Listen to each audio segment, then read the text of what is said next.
Hello guys, welcome back to my YouTube channel. So, i-unbox natin to tapos i-install din natin kasi alam ko lagayan to ng parang organizer na ulit.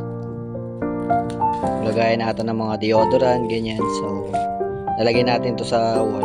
I-unbox muna natin. Medyo matagal na rin kasi kaya limot na natin. Dahil rest din natin ngayon, mag-DIY tayo kung paano install to. I-unbox na rin natin.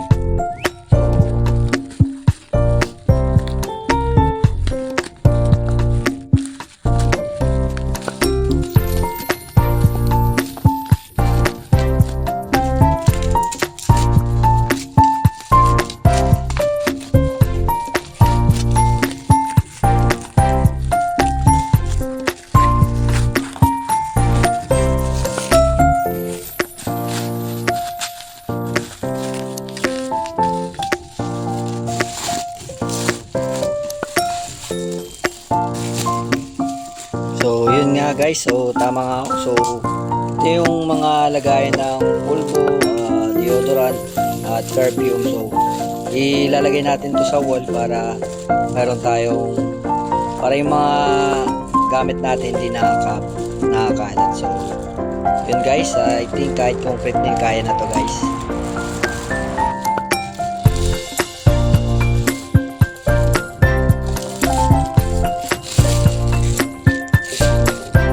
So, ito yung tsura niya guys.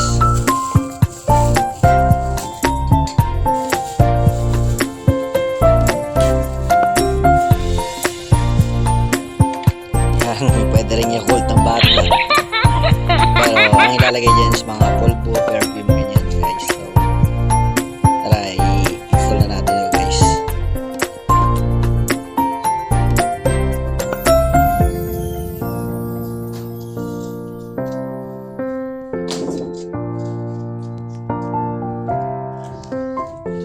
So yun guys, nakakabit na natin yung ating lagayan ng mga deodorant. So gamit lang yung ginamitan natin siya ng level bar para makita natin pantay, tapos concrete nail kasi Sunday ngayon hindi na tayo bumili ng screw. So ganun din, mas matibay pa rin ang pag concrete nail kasi rough naman yung wall natin, rough pa lang. So yan, mas maganda siya guys kapag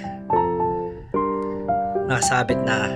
Yan yung niya, yung pinakapatungan niya guys. So, makinis na. So hanggang dito na lang guys ang ating vlog. Kung nagustuhan nyo ang unboxing at DIY paano mag-install ng lagayan, WLS po tayo. Watch, like, share.